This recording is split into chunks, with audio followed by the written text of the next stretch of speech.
Puji Tuhan, pagi hari ini kita berikan kesempatan untuk berkumpul kembali. Sebelum kita mulai ibadah pada pagi hari ini, mari kita berdoa. Syukur terima kasih Tuhan, selamat pagi kami ucapkan kepada Engkau, karena Tuhan terlalu baik kepada kehidupan kami. Tuhan izinkan kita bisa berkumpul Tuhan di rumah-Mu satu kali lagi Tuhan. Bapa, kiranya sebentar kami akan memulai ibadah kami. Kami perlu Tuhan Yesus menyertai kami dari awal pertengahan hingga akhirnya Tuhan. Berikan nanti ketika kami pulang, iman rohani kami diperbarui lagi oleh karena Engkau. Terima kasih Tuhan Yesus, kami percaya Tuhan ada tengah-tengah kami. Kami percaya Tuhan, kami mengundang hadirat-Mu tengah-tengah kami Tuhan. Di dalam nama Tuhan Yesus, kami tak berdoa dan mengucap syukur. Haleluya, amin.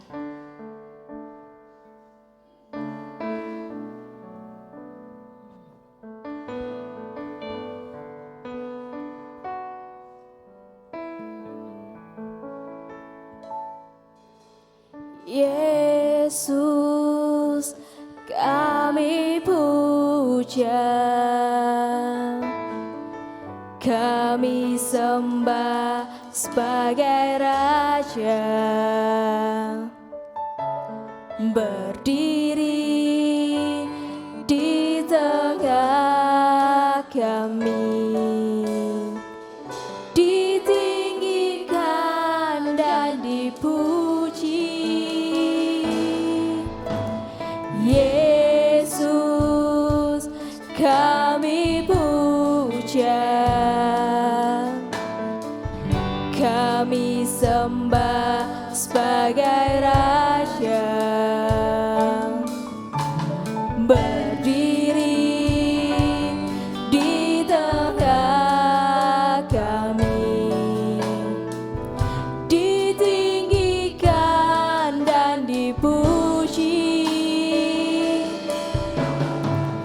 Sembah dan puji penuhi tatamu, sembah dan puji penuhi tatamu, sembah dan puji penuhi tatamu. Yesus Tuhan adalah Raja. Yesus kami puja,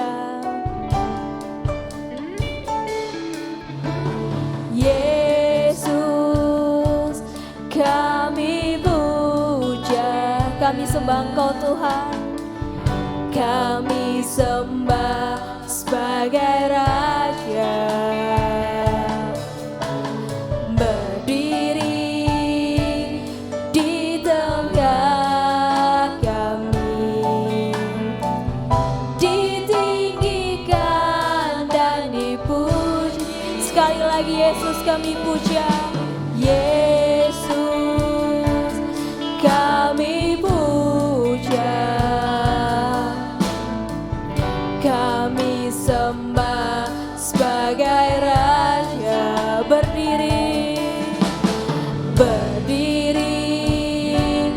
di tengah kami, ditinggikan dan dipuji.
sembah dan puji penuhi tamu.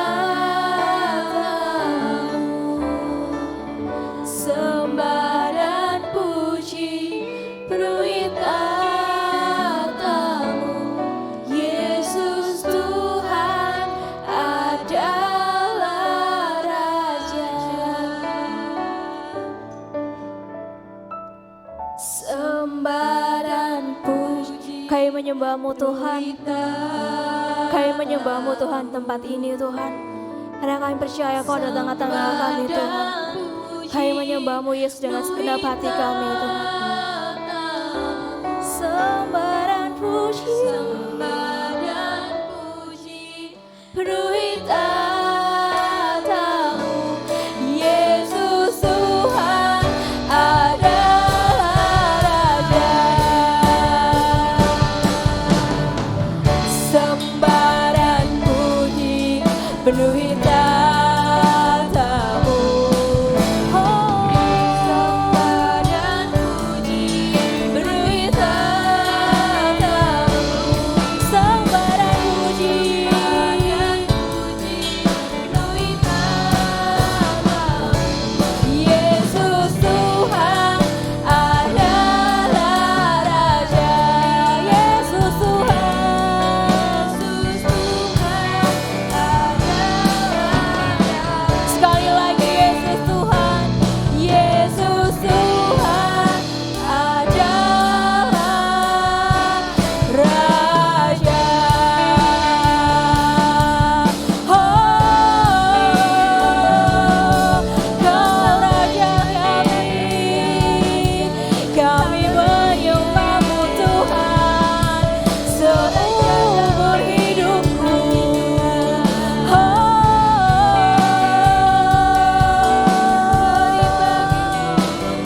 Kami menyembah-Mu Yesus seumur hidup kami Tuhan.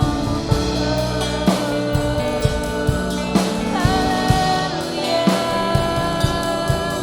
Glory bagi-Mu.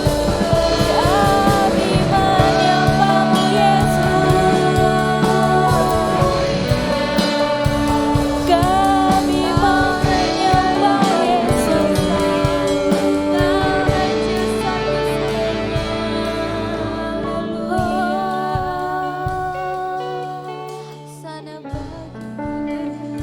Kami menyembah Kau seumur hidupku. Kau berkuasa atas hidup kami. Glory bagi-Mu. Sebab Engkaulah Tuhan yang maha tinggi.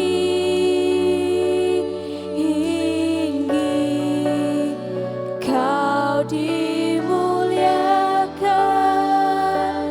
atas segala Allah. Sebab Engkaulah, sebab Engkaulah Tuhan yang maha tinggi.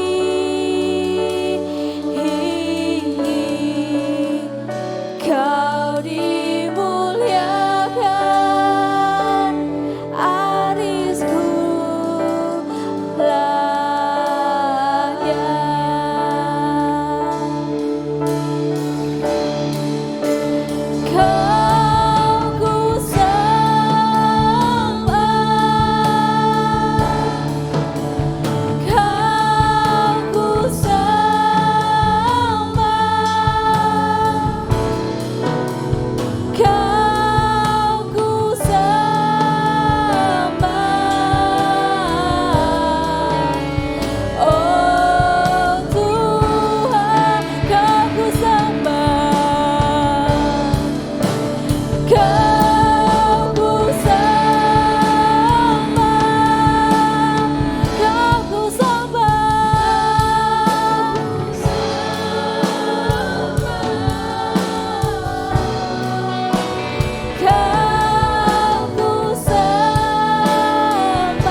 Sama-sama bangkit berdiri. Sebab Engkaulah Allah, sebab Engkaulah Tuhan yang Maha Tinggi. Kau dimuliakan Tuhan. Atas segala Allah, sebab Engkaulah, sebab Engkaulah Tuhan yang Maha Mulia. Kau dimuliakan dari segalanya.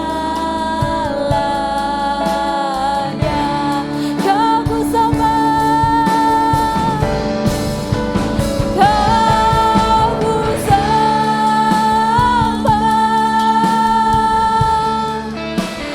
kau ku sembah. Kau kami sembah Tuhan.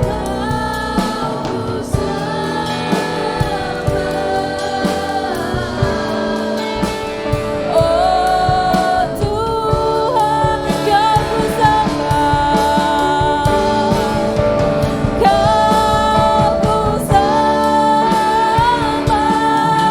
Kami menyembah-Mu Tuhan.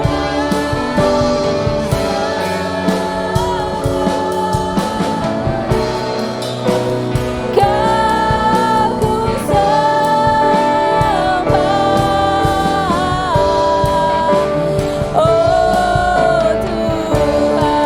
oh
Tuhan.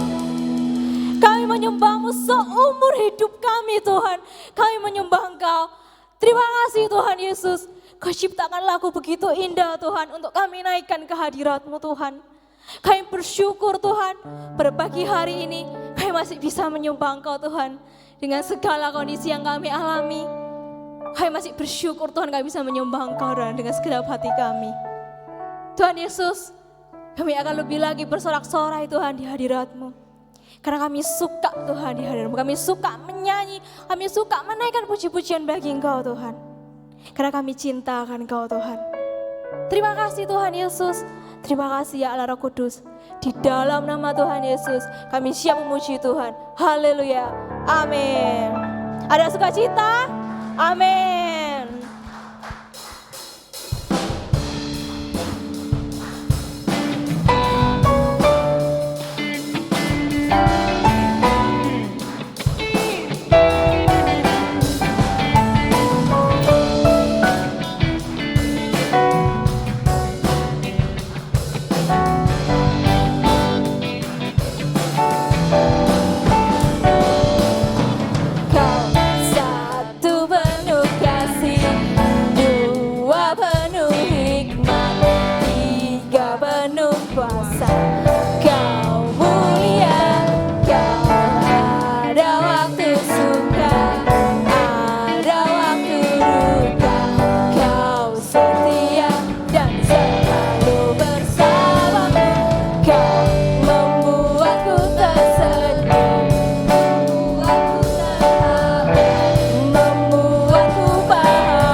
Puji Tuhan, tiba saatnya kita akan masuk dalam firman Tuhan. Sebelumnya kita mau memberikan persembahan yang pertama.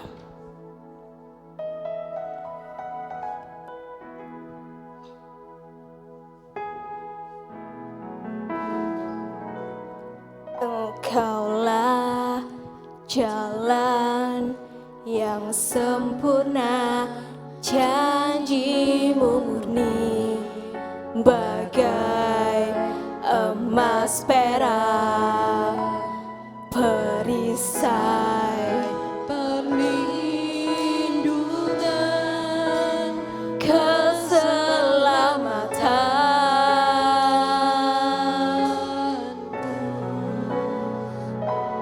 Engkaulah jalan kebenaran, dalam kasih-Mu ada kehidupan. Penolong yang setia di dalam kesesakan,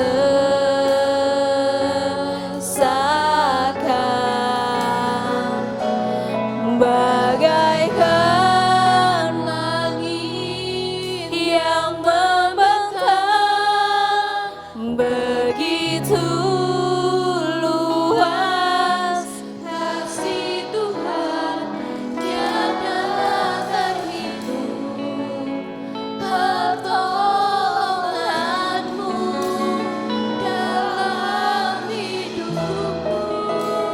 Bagaikan dalamnya samudra,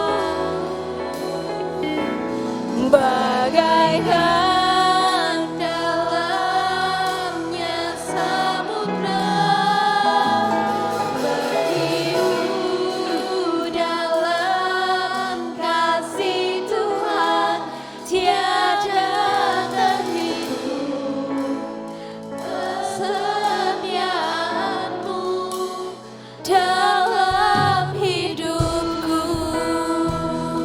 Kaulah jalan kebenaran Tuhan,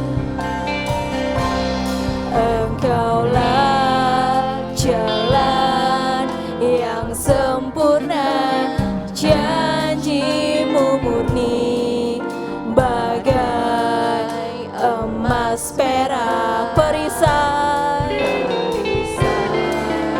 perlindungan, keselamatanku.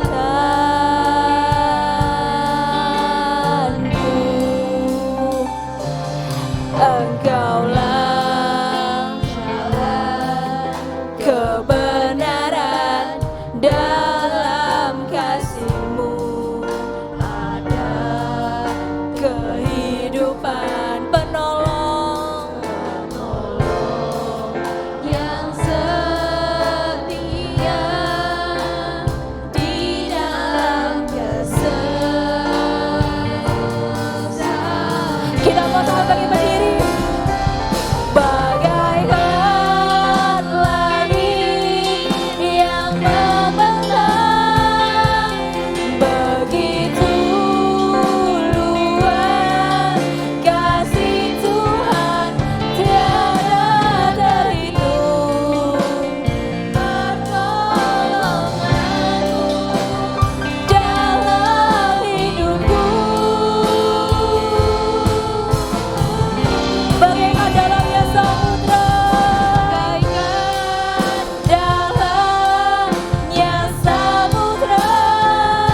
begitu dalam kasih Tuhan, tiada terhitung kesetiaan-Mu dalam hidupku. Dengan lembut saja,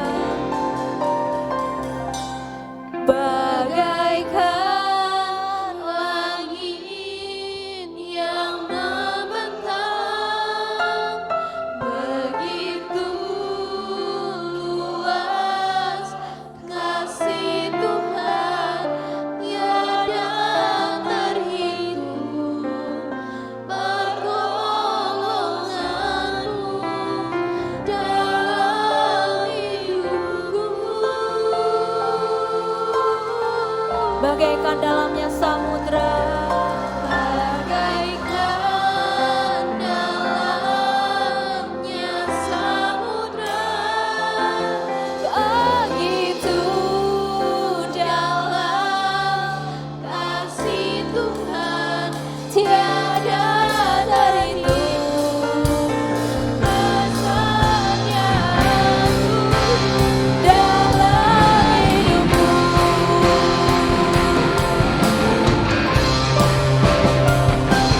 Bagaikan langit yang membentang begitu luar kasih Tuhan dalam hidupku.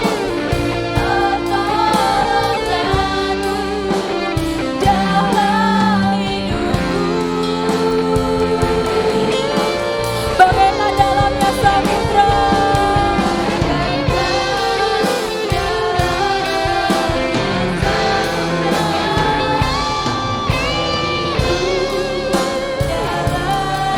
Kasih Tuhan tiada dalam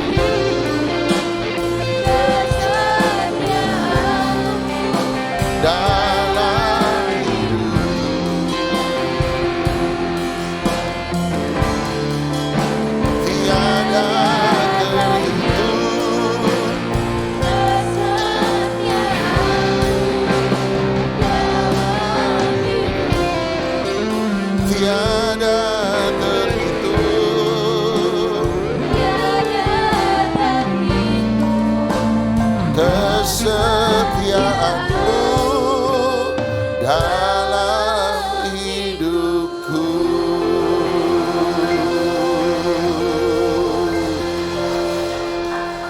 Kami percaya bahwa kesetiaanmu, kasih sayangmu tidak pernah berubah dari hari sehari. Engkau setia dalam segala perkataanmu, engkau setia dalam segala kasihmu. Dan engkau berjanji bahwa rahmatmu itu selalu baru setiap pagi bagi kami. Oleh sebab itu kami terima sekali lagi rahmat yang baru. Kami tahu hari yang baru ada persoalan yang baru, hari yang baru mungkin ada kesulitannya yang baru. Tapi kami juga percaya hari yang baru ada rahmat yang baru. Hari yang baru ada kekuatan yang baru. Hari yang baru ada mujizat yang baru dalam hidup kami. Terima kasih Roh Kudus, Engkau guru agung kami, jaga kami, didik kami, tegur kami, nasihati kami, bentuk kami, ubahkan kami untuk semakin serupa dengan Tuhan yang kami sembah, yaitu Tuhan kami Yesus Kristus. Berilah kami telinga seorang murid, berilah kami hati seorang hamba, sehingga kami benar-benar dapat menjadi pelaku-pelaku kebenaran. Dalam nama Tuhan Yesus Kristus kami sudah berdoa, dan setiap kita yang percaya, mencintai Dia, sama-sama kita katakan amin, amin, amin, amin. Silakan duduk. Shalom, haleluya. Satu sukacita untuk bisa berjumpa dengan Anda sekali lagi. Mari tanpa berpanjang lebar, saya undang Bapak Ibu Saudara sekalian untuk membuka pada Kisah Rasul pasal yang ke-6. Kisah Rasul pasal yang ke-6 ayat yang pertama sampai ayat yang ke-3. Kisah Rasul pasal 6 ayat 1 sampai ayat yang ke-3. Mari kalau sudah, saya undang kita bangkit berdiri, sama-sama kita baca 1, 2, 3. Pada masa itu ketika jumlah murid makin bertambah, timbullah sungut-sungut di antara orang-orang Yahudi yang berbahasa Yunani terhadap orang-orang Ibrani. Karena pembagian kepada janda-janda mereka diabaikan dalam pelayanan sehari-hari. Berhubung dengan itu, ke-12 rasul itu memanggil semua murid berkumpul dan berkata, kami tidak merasa puas karena kami melalaikan firman Allah untuk melayani meja. Ayat 3, karena itu saudara-saudara, pilihlah 7 orang dari antaramu yang terkenal baik dan yang penuh roh dan hikmat, supaya kami mengangkat mereka untuk tugas itu. Amin. Silakan duduk. Satu kali Kisah Rasul 6 ayat 1 Alkitab berkata, ketika jumlah murid bertambah banyak. Itu adalah sesuatu yang baik atau sesuatu yang buruk? Tentu saja sesuatu yang baik. Ketika jumlah jemaat bertambah banyak, ketika jumlah orang percaya bertambah banyak, ketika jumlah orang-orang yang mengikuti Yesus bertambah banyak, itu tentu saja adalah sesuatu yang baik. Tapi Alkitab berkata justru ketika hal yang baik terjadi, timbullah persoalan. Saya percaya bahwa di balik setiap promosi selalu ada problem. Di balik setiap promosi selalu ada problem. Sama-sama bilang promosi, sama-sama bilang problem, masalah. Jadi Anda lihat, kalau tadinya mereka hanya ngurusi 100 orang punya 100 problem. Sekarang ketika jumlah murid bertambah banyak, misalnya jadi 1000 orang, dari 1000 orang yang datang punya 1000 problem. Setuju? Jadi problem bertambah banyak bersamaan dengan promosi yang semakin besar. Ada banyak orang mau promosi, tidak pernah mau problem. Kalau Anda tidak siap dengan problem, jangan harap Anda terima promosi. Jadi oleh sebab itu promosi dan problem satu paket yang tidak bisa dipisahkan. Sama-sama bilang promosi, sama-sama bilang promosi, sama-sama bilang problem. Setiap promosi selalu punya problem yang semakin besar. Setiap promosi yang makin besar punya problem yang semakin besar. Oleh sebab itu, sebelum Tuhan mempromosikan kita, supaya kita tidak dihancurkan oleh problem yang ada di balik promosi, maka Tuhan harus proses kita dengan lebih besar. Sama-sama bilang promosi, sama-sama bilang problem, sama-sama bilang proses. Sekali lagi, sama-sama bilang promosi, sama-sama bilang problem, sama-sama bilang proses. Kalau Anda mau promosi, siap-siap dapat problem. Tetapi sebelum itu supaya Anda tidak hancur oleh problem, Tuhan harus memproses Anda. Nah, ayat 2 dan ayat 3, kemudian mereka mengambil keputusan untuk mengangkat 7 orang yang akan melayani, membantu mereka dalam pelayanan. Nah, ada 3 kriteria dasar dari 7 orang pelayan yang diangkat. Ada 3 kriteria dasar. Di kemudian hari ada banyak kriteria seorang pelayan Tuhan.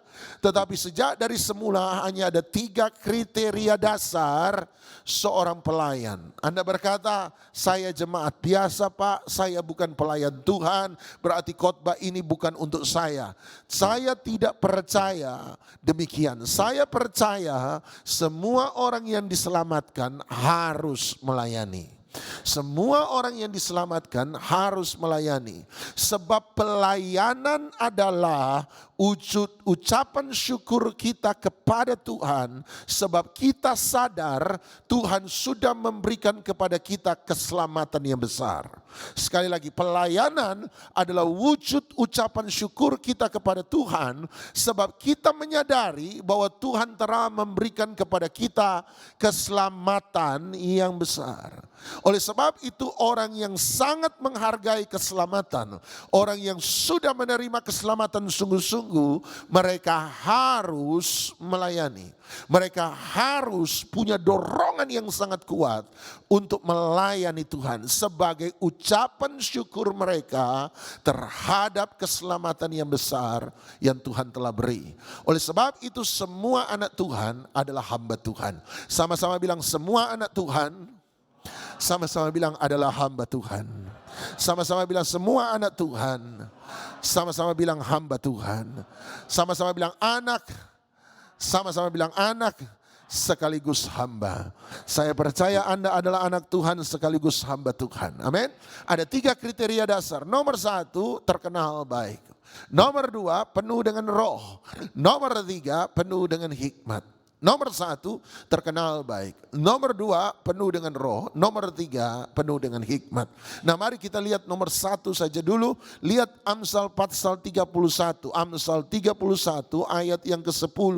Amsal 31 ayat 10. Nah, Amsal 31 adalah ayat terkenal, pasal terkenal di kalangan ibu-ibu. Sebab Amsal 31 adalah pasal istri.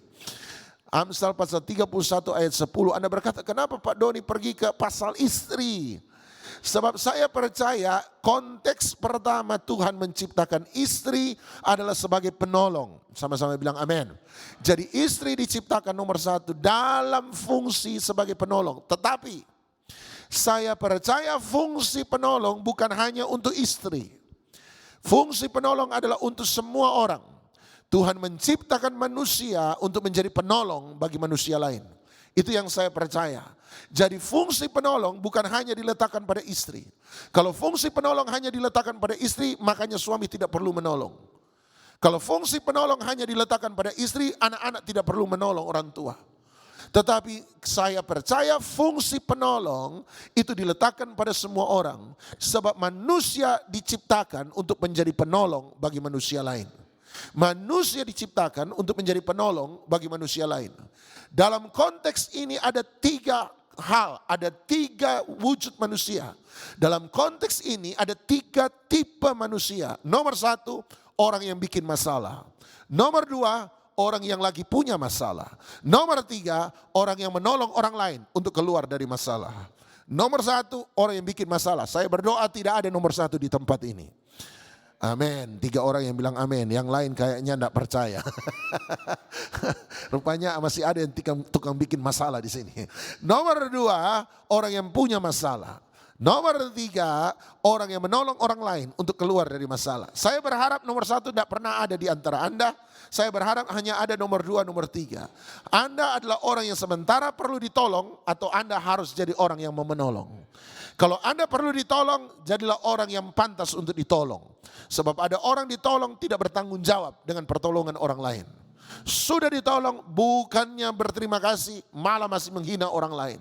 Tolong kok cuma begini. Sudah ditolong masih ngomong tolong kok cuma begini. Saya berdoa tidak ada di sini. Anda lihat sudah ditolong masih ngomel-ngomel. Sudah ditolong uang bukannya dipakai untuk menyelesaikan masalah. Uang yang diberi justru dipakai untuk berfoya-foya. Kalau Anda perlu ditolong, jadilah orang yang pantas untuk ditolong. Sama-sama bilang amin. Sama-sama bilang kalau saya perlu ditolong, saya harus jadi pantas untuk ditolong. Amin, amin. Ada orang sudah ditolong, tidak pantas ditolong. Tapi kalau Anda perlu pertolongan, jadilah orang yang pantas untuk ditolong. Kalau tidak, jadilah orang yang menolong orang lain. Kalau Anda tidak bisa menolong dalam bentuk barang, minimal tolonglah dalam bentuk doa. Jangan sudah tidak tolong dalam bentuk barang, tidak tolong dalam bentuk doa, Anda bantu gosipin di luar sana.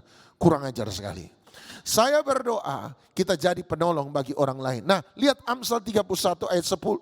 Jadi ketika dia bicara soal istri, dia bicara tentang seorang penolong. Konteks penolong adalah pelayan.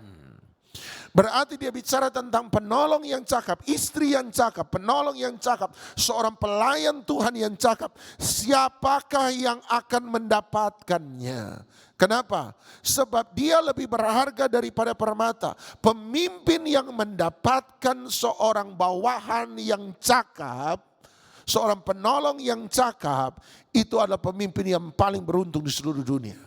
Seorang suami yang bisa mendapatkan seorang istri yang cakap, seorang penolong yang cakap, maka dia adalah suami yang paling beruntung di seluruh dunia. Anak yang mendapatkan orang tua penolong yang cakap, maka itu adalah anak yang paling beruntung di seluruh dunia. Sebab dia mendapatkan sesuatu yang lebih berharga daripada uang dan harta benda. Kenapa dia disebut lebih berharga? Lihat ayat 11, lihat ayat 11. Kenapa disebut lebih berharga? Seorang penolong yang cakap lebih berharga. Kenapa? Ayat 11 berkata, sebab hati suaminya apa? Percaya kepadanya. Jadi orang penolong yang cakap adalah orang yang bisa dipercayai. Inilah yang membuat berharga. Menjadi sesuatu yang berharga sebab orang ini bisa dipercayai. Bahasa Inggris berkata hati suaminya aman untuk percaya. Aman untuk percaya, safely trust. Sebab ada orang diberi kepercayaan tetapi justru menyalahgunakan kepercayaan yang diberi. Tetapi justru orang ini berkata dia lebih berharga daripada permata sebab orang lain aman untuk percaya kepada dia. Nah pertanyaannya, bagaimana seseorang, apa kriteria seseorang yang aman untuk dipercayai? Lihat ayat 12. Ayat 12 berkata, orang yang aman untuk dipercayai, nomor satu, dia apa? Berbuat baik. Nomor satu dia berkata, dia berbuat baik. Makanya kenapa dipilih pelayan Tuhan nomor satu, kriterianya perbuatan yang baik. Sebab orang lain aman percaya kepada dia. Ada banyak orang menjadi kecewa dengan Tuhan bukan karena Tuhan jahat. Ada banyak orang menjadi kecewa dengan Tuhan sebab melihat ada hamba-hamba Tuhan mengaku pendeta tetapi menyalahgunakan kepercayaan yang diberi. Menyalahgunakan keuangan yang diberi, makanya tidak aman untuk dipercaya. Jadilah orang yang aman dipercaya sebab dia berbuat apa? Baik kepada suaminya. Dan nomor dua, kriteria kedua orang yang aman untuk dipercaya bukan hanya berbuat baik dan tidak berbuat. Jadi motivasinya tidak jahat. Motivasinya baik. Sebab ada orang berbuat baik, ujung-ujungnya jahat. Ada orang berbuat baik hanya kamuflase, hanya sebuah tipuan untuk supaya dia bisa menipu orang lain. Ada orang di depan buat baik, semua penipu selalu datang dengan muka tersenyum. Setuju? Semua penipu selalu datang dengan muka tersenyum. Setuju? Semua penipu pasti datang dengan kata-kata indah. Setuju? Iya, tapi jangan bilang semua yang tersenyum penipu. Enggak. Tetapi penipu selalu datang nomor satu dengan senyum.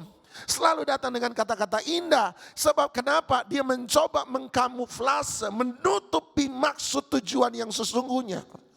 Amsal berkata, orang yang bisa percaya bukan hanya dia berbuat baik, tapi motivasinya sendiri adalah motivasi yang baik. Sebab ada banyak orang baik di depan, jahat di belakang. Ada banyak orang tersenyum di depan, nusuknya di belakang. Motivasinya tidak baik. Nomor tiga dia berkata, nomor satu orang yang aman dipercaya dia berbuat baik. Nomor dua orang yang aman dipercaya motivasinya baik. Nomor tiga orang yang aman dipercaya sepanjang umurnya. Artinya kepercayaan selalu membutuhkan waktu. Sama-sama bilang kepercayaan selalu membutuhkan waktu. Jadi Anda bukan hanya berbuat baik, motivasi Anda juga harus baik. Dan bukan hanya itu, setiap waktu Anda berbuat baik. Dilihat oleh orang, buat baik. Tidak dilihat oleh orang, tetap berbuat baik. Waktu Anda senang, Anda buat baik. Waktu Anda tidak senang, Anda tetap berbuat baik. Sebab kalau hanya berbuat baik waktu dilihat oleh orang, dan waktu tidak dilihat orang Anda tidak berbuat baik, itu namanya pencitraan. Ada banyak orang hanya bermain dengan pencitraan. Dilihat orang buat baik, tidak dilihat orang tidak berbuat baik.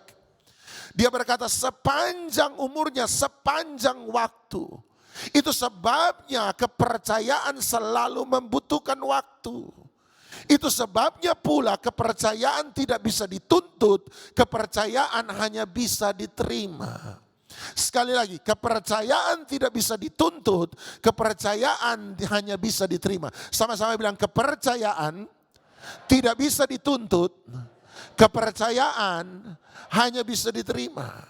Anda lihat saya tidak bisa nuntut, Pak Pendeta harus percaya saya dong. Anda tidak bisa nuntut itu. Anda hanya harus berbuat baik, terus menerus berbuat baik, susah senang berbuat baik, motivasi baik. Dan waktu pendetamu lihat engkau terus menerus berbuat baik, dia akan memberikan kepercayaan kepadamu. Kepercayaan gak bisa dituntut, papa mama mesti percaya saya dong. Anda tuntut papa mama percaya, tapi kemarin kamu baru bohong. Papa mama kalau begitu tidak percaya sama saya. 2 hari lalu, minggu lalu kamu baru buat salah. Anda nggak bisa menuntut orang percaya. Anda hanya bisa menerima kepercayaan yang orang beri. Makanya selalu membutuhkan waktu. Sama-sama bilang kepercayaan tidak bisa dituntut. Sama-sama bilang kepercayaan hanya bisa diterima. Anda lihat, Anda harus butuh waktu. Lakukan terus yang baik. Satu kali orang akan memberikan Anda kepercayaan itu. Makanya kepercayaan butuh waktu. Kepercayaan harus dibuktikan. Tuhan Yesus berkata apa? Barang siapa setia setia. Sama-sama bilang setia. Setia bicara soal apa? Waktu. Barang siapa setia pada tanggung jawab perkara-perkara kecil. Apa arti tanggung jawab? Bisa dipercayai. Maka aku akan memberikan. Bukan untuk Anda tuntut, nanti diberi. Aku akan memberikan kepadanya tanggung jawab perkara-perkara besar. Kepercayaan pada perkara besar lahir dari kelulusan dari perkara kecil.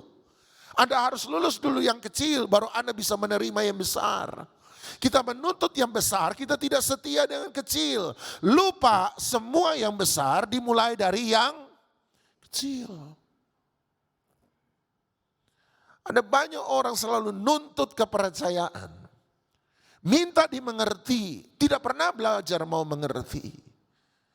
Minta untuk dikasihani, tapi tidak pernah belajar mau mengasihani. Ada banyak orang seperti itu. Hari ini jangan sampai Anda lakukan itu. Kepercayaan itu harus diberikan orang lain kepada kita. Bukan Anda tuntut dari orang lain untuk beri pada saya. Nomor 1, buat baik. Nomor 2, motivasi baik. Nomor 3, setia berbuat baik. Lihat 1 Timotius pasal yang kelima. 1 Timotius pasal 5 ayat 9. 1 Timotius 5 ayat 9. 1 Timotius 5 ayat 9. Hari ini tidak ngomonglah terlalu awang-awang. Hari ini mari sedikit membumi kita. 1 Timotius 5 ayat 9. 1 Timotius 5 ayat 9 yang didaftarkan sebagai janda. Hari ini Pak Doni bicara soal janda. Enggak, percayalah saya tidak khotbah soal janda. Hanyalah mereka yang tidak kurang dari 60 tahun yang hanya satu kali bersuami. Lihat ayat 10, ayat 10. Ini yang saya mau tunjuk. Ayat 10 dia berkata, dan yang sama-sama apa? Terbukti telah melakukan pekerjaan baik. Terbukti. Kisah Rasul 6 ayat 3 berkata terkenal baik. 1 Timotius 5 ayat 10 berkata terbukti. Sesuatu kepercayaan diberi harus ada bukti. Lakukan pekerjaan baik. Nah, apa contoh dari pekerjaan baik? Dia berkata ini contohnya. Nomor 1, seperti nomor 1 apa? Mengasuh anak. Berarti nomor 1 buat baik pada keluarga sendiri. Buat baik pada keluarga sendiri. Seharusnya sebelum Anda undang saya untuk khotbah di mimbar yang kudus ini di hadapan jemaat, seharusnya Anda background check, Anda periksa latar belakang saya, apakah saya adalah seorang yang mengasihi istri dan anak-anak atau tidak. Sebab kalau saya hanya pintar ngomong di mimbar, tetapi kelakuan saya jelek di rumah, tadi itu saya melakukan pencitraan di hadapan Anda. Makanya ada banyak orang kecewa, ada banyak hamba Tuhan kecewa sama papanya yang pendeta. Kenapa? Sebab mereka lihat bahwa papanya lebih bisa memberi waktu untuk konseling anak jemaat, sementara papanya tidak punya waktu untuk bicara dengan dia di rumah. Ada banyak anak pendeta, hamba Tuhan menjadi kecewa dengan papanya. Sebab melihat papanya mudah tersenyum kepada jemaat di gereja. Mudah tersenyum pada jemaat ketika ketemu di jalan. Sementara ketika papanya sampai di rumah mukanya tidak pernah senyum. Halo? Kenapa? Mereka lupa bahwa pelayanan pertama bukan di mimbar. Pelayanan pertama bukan di jemaat. Pelayanan pertama selalu di keluarga. Makanya Paulus menempatkan urutan nomor 1. Baik pada keluarga sendiri. Kalau Anda tidak bisa jadi kesaksian di rumah, Anda tidak akan pernah bisa jadi kesaksian di luar. Om saya karirnya tentara, mengakhiri dengan posisi cukup tinggi. Paling tidak anumerta bintang 3. Anda lihat waktu dia masih angkatan di ABRI dia bilang begini, di zaman Pak Harto waktu itu dia bilang begini. Di zaman kami Pak Harto, semua pejabat tinggi kalau pergi dinas luar negeri, bukan dinas rahasia, bukan tugas negara rahasia. Dinas resmi harus didampingi istri. Sebab Pak Harto berkata, kalau kamu tidak bisa pimpin keluarga, kamu tidak bisa pimpin orang lain. Di ABRI ditekankan, kalau kamu tidak bisa mimpin istri dan anak-anakmu sendiri, bagaimana kamu bisa mimpin prajurit-prajuritmu? Tidak mungkin.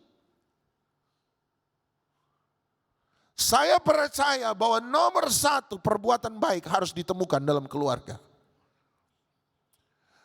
Nomor dua dia berkata memberi tumpangan.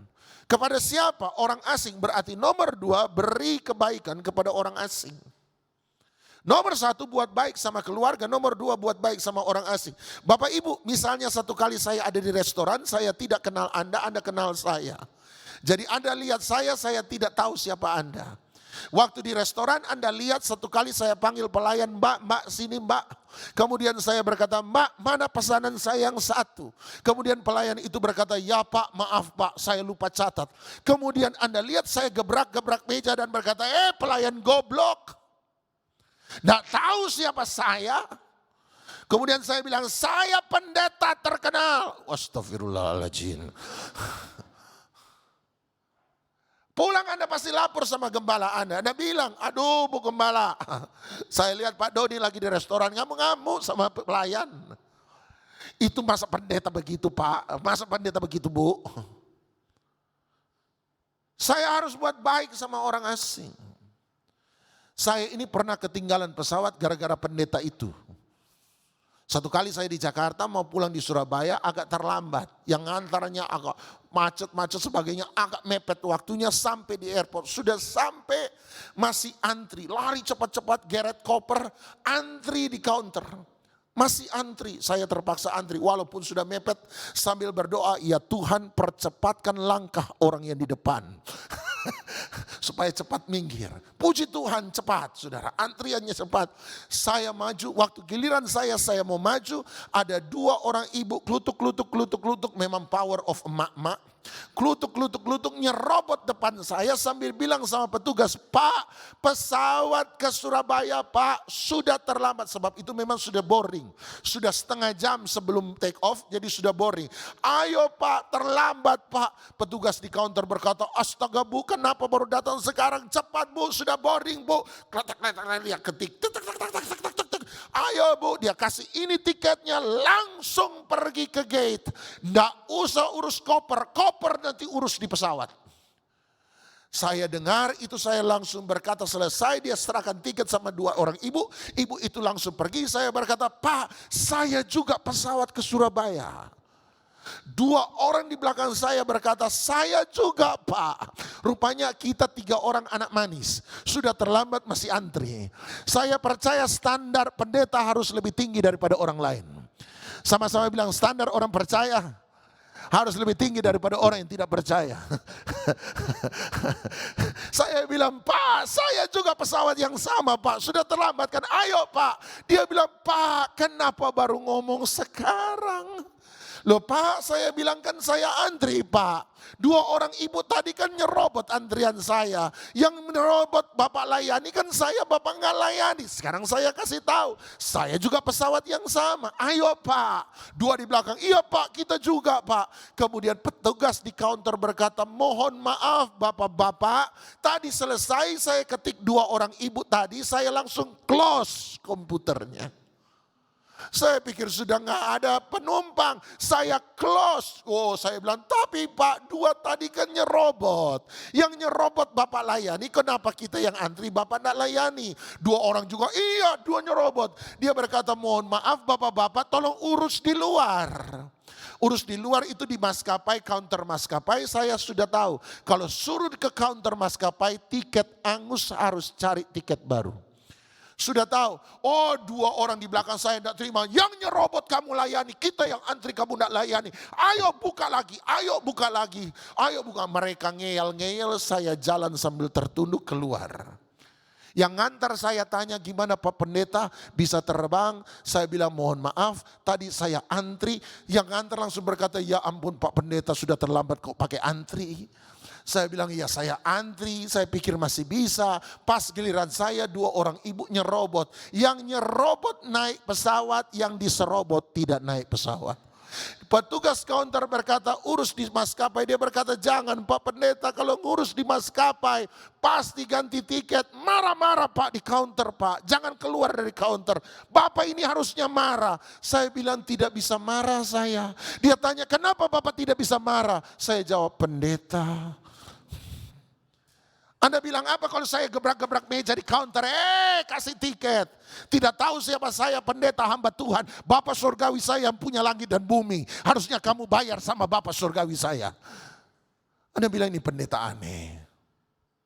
Apa yang akan Anda bilang kalau saya lagi jalan ada pengemis di samping saya, tiba-tiba saya tendang dan saya berkata minggir. Anda bilang saya apa?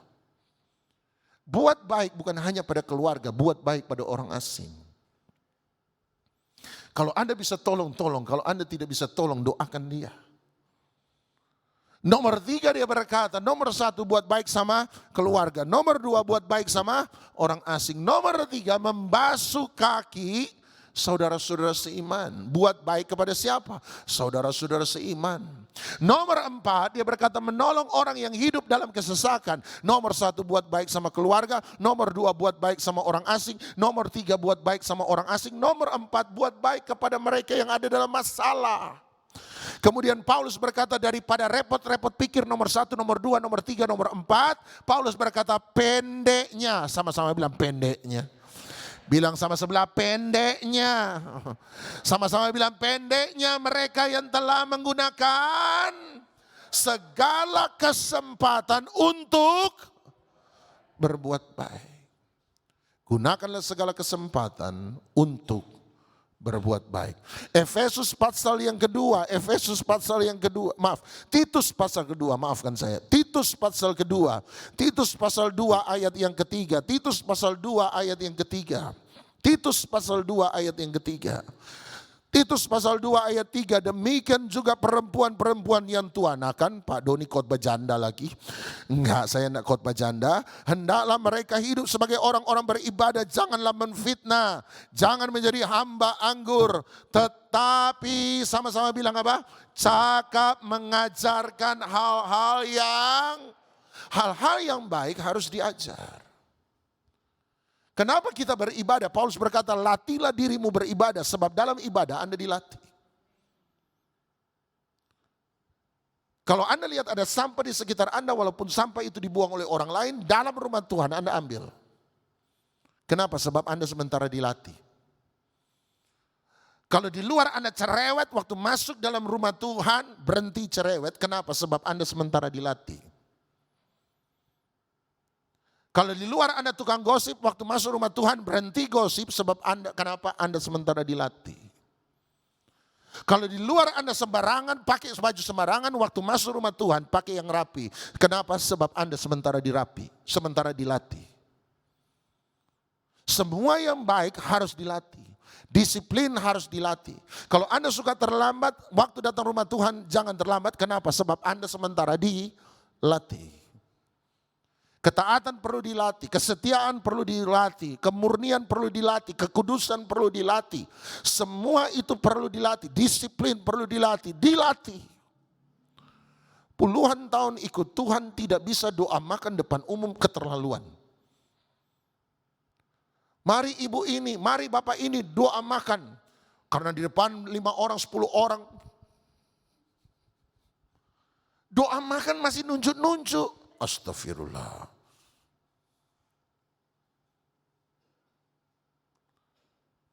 Kalau 20-30 tahun ikut Tuhan, tapi masih tidak tahu buat hal-hal sederhana seperti itu. Terus puluhan tahun ikut Tuhan untuk apa? Anda dilatih. Lihat apa yang dilatih, ayat 4. Dan dengan demikian, kenapa mereka harus cakap mengajar hal-hal yang baik? Dia berkata supaya dengan demikian mereka mendidik siapa? Perempuan-perempuan muda. Jadi orang-orang muda, istri-istri muda, baru nikah 1 tahun, baru nikah 2 tahun, baru nikah 3 tahun, baru nikah 5 tahun. Istri-istri muda, perempuan muda mengasihi suami. Tunggu dulu, ini masih zaman honeymoon. Ini masih bunga-bunga di mana-mana. Semuanya masih serba indah. Tiba-tiba Paulus berkata yang baru nikah 1 tahun, 2 tahun, 3 tahun, 5 tahun. Latih mereka mengasihi istri. Pak, lagi cinta-cintanya tidak perlu dilatih. Pasti cinta dengan sendirinya. No. Paulus bilang dilatih. Ada orang jawab sama saya, itu kan zaman waktu Juleha Siti Nurbaya dulu Pak. Nikahnya tidak pernah dasar cinta, nikahnya karena disuruh orang tua. Makanya harus dilatih. Oke, tapi jelaskan sama saya.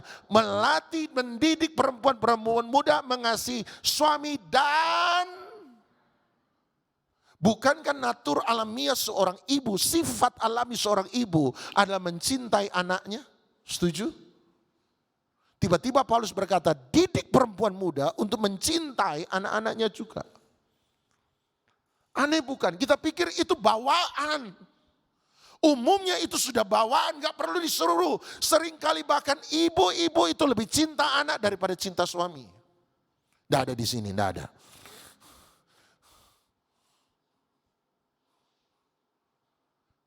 Tapi Paulus berkata, didik.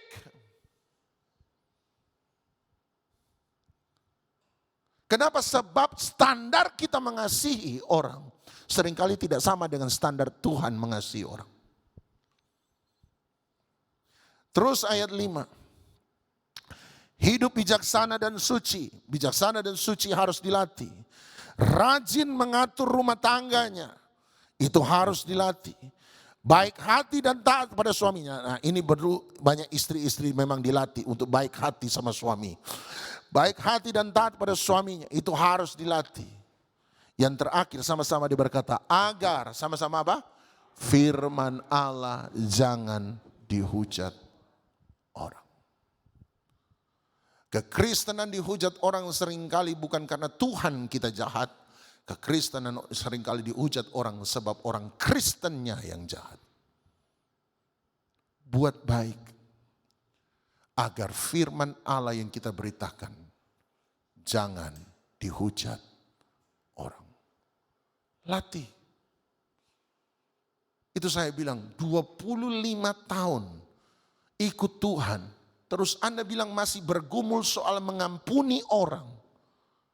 Pertanyaan saya, 25 tahun, 25 tahun ikut Tuhan ini Anda belajar apa dong? Kalau 3 tahun, 5 tahun Anda masih bergumul soal mengampuni orang yang mengecewakan Anda, masuk di akal. Tapi sudah 20 tahun, 25 tahun ikut Tuhan, masih bergumul soal mengampuni orang yang mengecewakan Anda. Terus 20 tahun, 25 tahun ikut Tuhan ini belajar apa? 20 tahun, 25 tahun ikut Tuhan masih belajar sabar. Masih harus diajar soal kesabaran. Terus 20 tahun, 25 tahun ikut Tuhan belajar apa selama ini? Jangan-jangan memang kekristenan sudah menjadi begitu individualistik, egois. Sebab ini agama yang hanya dijadikan demi kepentingan kita sendiri. Tuhan berkati saya, Tuhan tolong saya, Tuhan lindungi saya. Kalau semua hidup saya baik-baik, saya senang-senang saja. Apakah ibadah sudah membuat Anda lebih sabar? Apakah ibadah sudah membuat Anda lebih mudah mengampuni orang? Apakah ikut Tuhan sudah membuat kita semua untuk menjadi lebih murah hati sama orang? Apakah ikut Tuhan sudah membuat kita lebih rendah hati daripada dulu? Ataukah kita masih tetap sama? Kalau masih tetap sama, berapa tahun Anda ikut Tuhan? Kok belum ada perubahan? Paulus berkata, buatlah baik. Belajar berbuat baik. Supaya firman Allah jangan dihujat orang. Saya berdoa dari tempat ini akan lahir orang-orang yang berbuat baik. Saya percaya almarhum Bapak Gembala yang saya lihat dari pandangan selama ini memberi teladan dalam perbuatan baik. Ikutilah jejak beliau dalam berbuat baik. Mari kita datang pada Tuhan. Sudah selesai marah-marahnya, jangan takut. Mari bangkit berdiri. Tapi saya gemes, saudara. Tahun demi tahun, gak ada perubahan. Terus dengar firman Tuhan ini apa dong? Saya percaya kalau kita buat baik, bukan cuma Anda yang dipuji orang, tapi nama Tuhan yang dipermuliakan. Apabila orang melihat perbuatanmu yang baik, Matius pasal 5, maka mereka akan memuliakan Bapamu yang di surga. Ku mau sepertimu Yesus. Saya berdoa Anda dan saya hari ini jadi sama dan makin sama seperti Yesus. Mari kita datang pada Dia.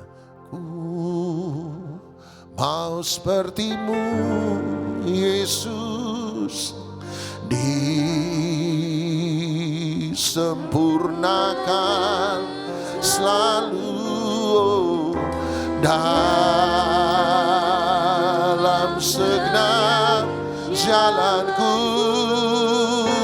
memuliakan nama-Mu. Ku mau, haleluya, Yesus,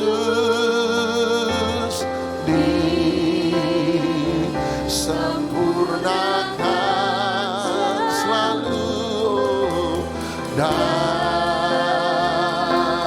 segenap jalanku,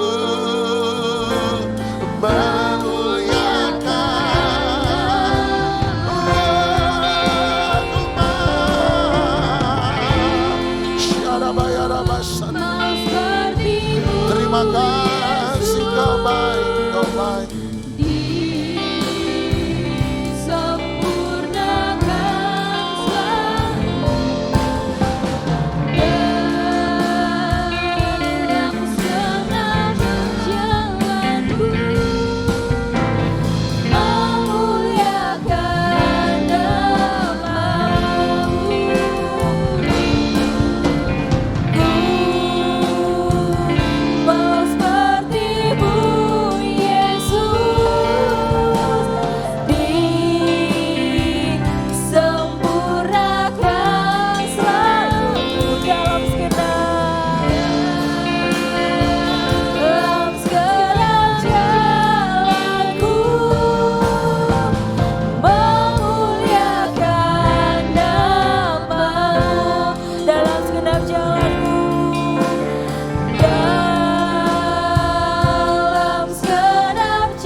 Tuhan Yesus, terima kasih Tuhan. Terima kasih pada pagi hari ini kami dikembalikan lagi Tuhan. Ditaburi benih lagi Tuhan melalui firman-Mu. Tuhan, kami bersyukur Tuhan pagi hari ini kami bisa mendengarkan sedikit dari firman-Mu Tuhan. Kami bersyukur ada satu hal lagi yang bisa kami pelajari pada pagi hari ini. Tuhan Yesus, kami berdoa agar setiap benih-benih yang ditabur Tuhan pada pagi hari ini gak hanya lewat Tuhan dalam kehidupan kami, tetapi benih ini ditabur di dalam tanah hati kami yang subur. Benih ini berkembang Tuhan, berbuah, bahkan kami bisa merasakan buah itu dalam kehidupan kami sehari-hari. Dan nama Tuhan semakin dipermuliakan. Terima kasih Bapa dalam sorga, kami berdoa Tuhan untuk hamba-Mu yang menyampaikan firman pada pagi hari ini. Kami percaya Tuhan, Tuhan akan pakai hamba-Mu dengan sangat luar biasa Tuhan. Tuhan pakai dalam pelayanannya, Tuhan pakai dalam keluarganya, Tuhan juga pakai dalam orang-orang di sekitarnya. Tuhan berkati hidupnya agar semakin dibukakan firman-firman-Mu Tuhan. Agar beliau dapat menjadi pribadi yang semakin dekat lagi dengan Engkau, bisa menjadi berkat untuk banyak orang. Terima kasih Tuhan Yesus, terima kasih ya Allah Roh Kudus. Kami sebentar juga akan memberikan persembahan yang kedua Tuhan. Kami percaya Tuhan, kami memberi dengan segenap hati kami, memberikan yang terbaik Tuhan dari apa yang kami miliki. Kami percaya setiap berkat persembahan yang kami berikan ini Tuhan bisa menjadi berkat pelebaran karya-Mu Tuhan di tempat ini. Tuhan memberkati setiap tangan-tangan yang memberi Tuhan. Tuhan tambahkan berkali-kali lipat dengan cara-Mu yang sangat luar biasa. Terima kasih Tuhan Yesus, terima kasih ya Allah Roh Kudus, di dalam nama Tuhan Yesus kami telah berdoa dan mengucap syukur. Haleluya, amin. Silakan duduk. Puji Tuhan, saudara. Satu firman Tuhan yang luar biasa yang kita terima pada pagi hari ini. Biar ini saudara bukan cuma kita dengar, tetapi membawa perubahan di dalam kehidupan kita, supaya hidup kita ini menjadi berkat. Kita semuanya mengucapkan terima kasih untuk pelayanan Bapak Pendeta Doni Tatimu yang telah memberkati kita pada pagi hari ini.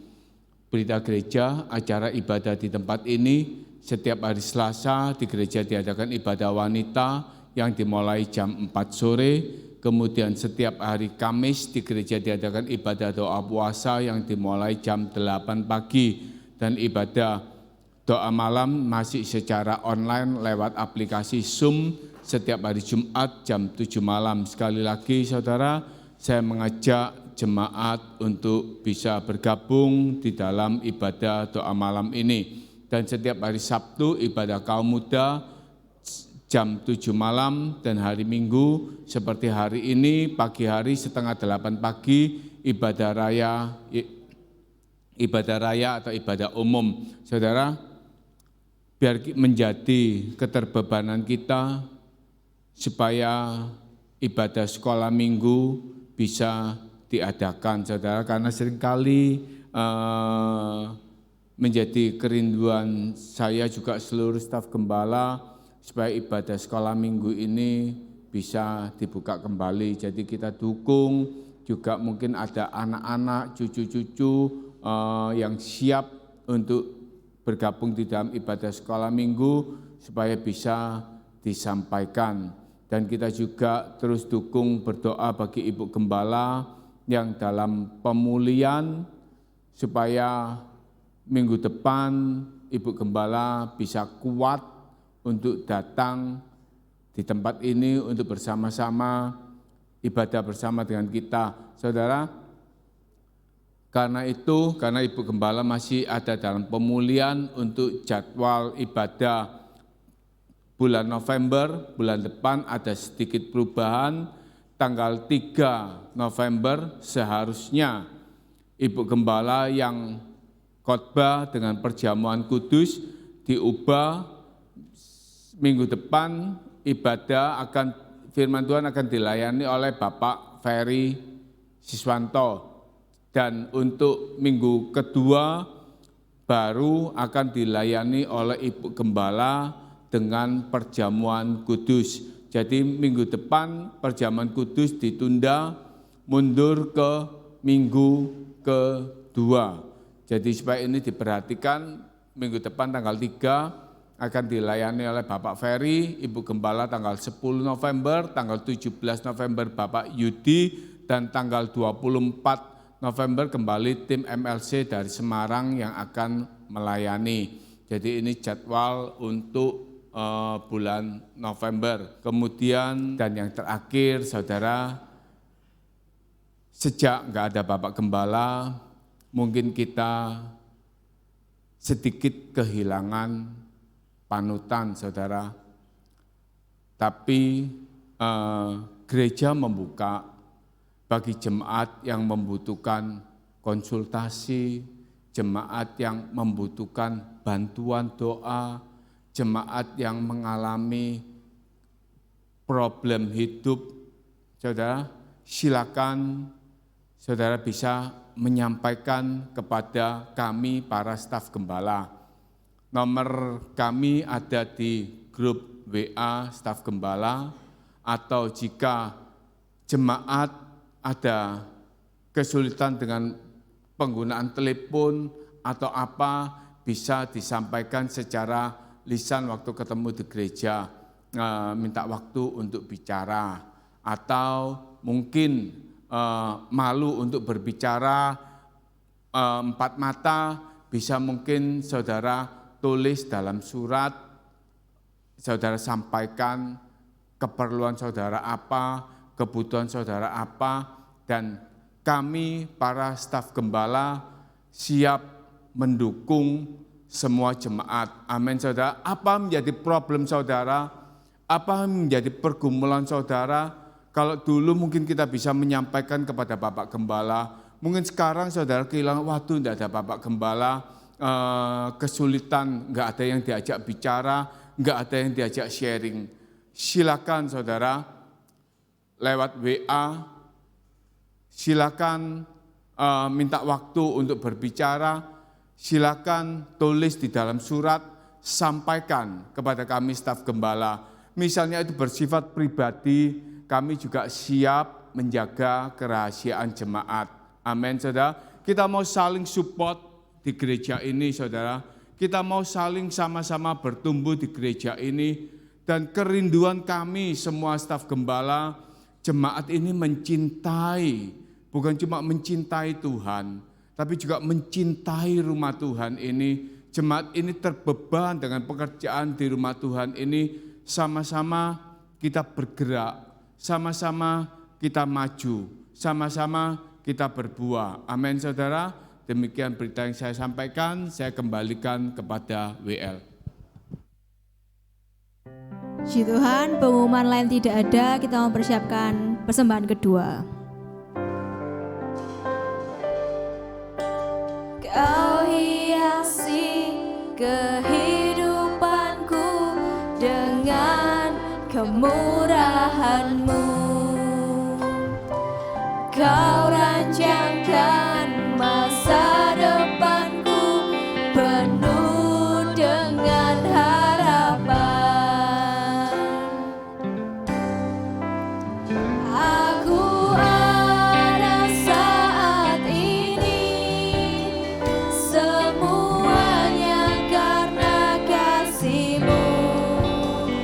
Aku hidup hari ini, semua berkat kemurahan-Mu. Terima kasih Yesus, Engkau sangat baik, teramat baik bagiku. Kita mau saling berdiri, kita akhiri pada hari ini. Kau hiasi kehidupanku dengan kemurahan-Mu. Kau rancangkan masa depanku penuh dengan harapan. Aku ada saat ini, semuanya karena kasih-Mu. Aku hidup hari ini, semua berkat kemurahan-Mu. Terima kasih Yesus, Engkau sangat baik, teramat baik bagimu. Terima kasih Tuhan, kalau pada pagi hari ini ibadah yang luar biasa kami rasakan pada hari ini Tuhan. Terima kasih Tuhan, melalui firman-Mu yang luar biasa pada pagi hari ini, mengingatkan kita semua jemaat tempat ini Tuhan, untuk kembali hidup benar, hidup sesuai dengan apa yang Kau mau Tuhan. Terima kasih Tuhan. Kami juga berdoa bagi Ibu Gembala yang dalam pemulihan Tuhan. Engkau yang menjamah Tuhan, dalam masa-masa pemulihannya Kau berikan kesehatan yang luar biasa. Pulihkan Tuhan, sehingga hamba-Mu bisa kembali Tuhan melayani Engkau kembali Bapa. Terima kasih Tuhan, terima kasih. Jemaat yang dikasih Tuhan, seperti firman Tuhan katakan, jika engkau baik-baik mendengarkan suara Tuhan Allahmu dan melakukannya pada hari ini, maka firman Tuhan katakan, diberkatilah keluargamu, diberkatilah anak cucumu, Diberkatilah segala apa yang kamu usahakan. Diberkatilah semua yang kita lakukan hari demi hari. Engkau akan jadi kepala dan bukan ekor. Terima kasih Tuhan, terima kasih.